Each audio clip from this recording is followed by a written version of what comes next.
Most of us have scrambled it. We may even know someone who's resorted to peeling off its stickers. 1 in 7 people alive has played with this six-colored cube, but only a few of us end up with a solved Rubik's Cube.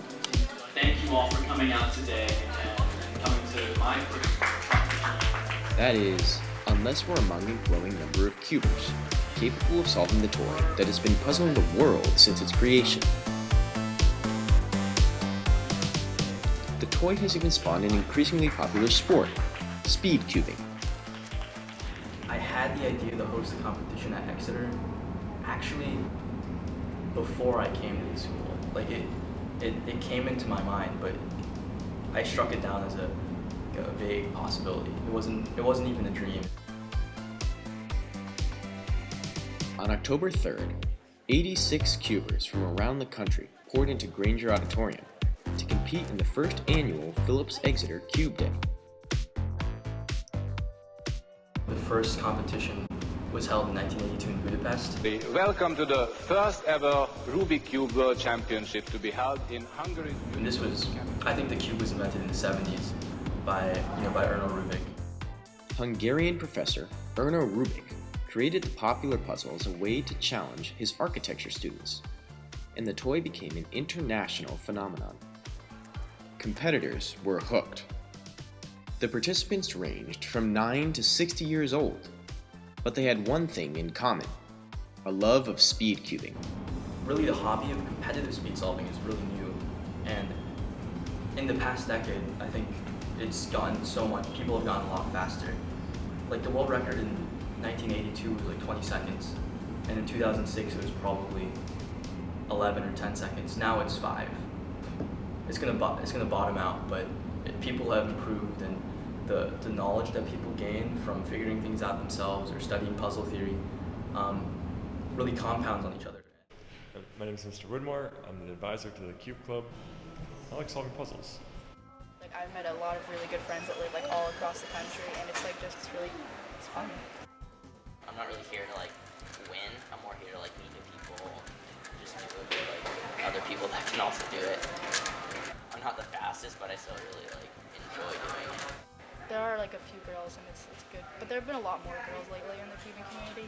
It's weird because like people don't really expect that you're gonna do well because they don't see like a lot of girls ever. But then if you do well, they'll be like, "Whoa, that's kind of like weird. A girl just beat me." What's your favorite cube to solve? 2x2. They seem hard, but like once you start getting into cubing, they're really not that hard. There are just 6 colors, and there are 4.3 quadrillion possible variations or possible positions. You might want to check that, what that number's correct about. It's a big number. I guess the biggest misconception about the cube is that it's inherently difficult and that you have to be smart to solve it.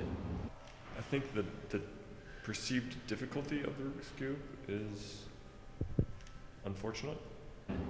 Something that someone can pick up in an hour or two with the right instruction, maybe some help. I don't know. I think that I think the misconceptions about the Rubik's Cube are the same ones I encounter about mathematics, where I'm not good at mathematics, I can't do mathematics. Well, you just can't do it yet. I feel like people think math is involved in Rubik's Cube, and it's really not. Like, I don't have perfect math grades, and I can still solve Rubik's Cubes. You really don't have to be smart to know how to do it. Just practice.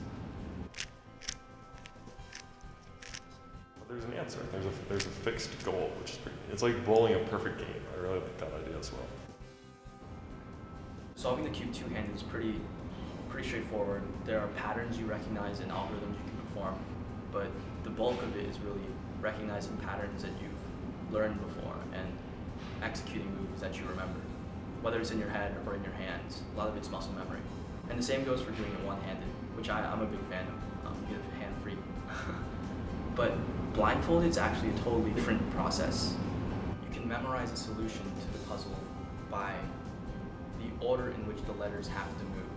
You'll know the solution to the cube, and you can put the blindfold on and execute that. With the basic method, you can get down to 3 minutes or below consistently. it still blows my mind that that's possible. Brandon Liu is building on the success of this year's event and is in the process of planning a second annual Cube Day.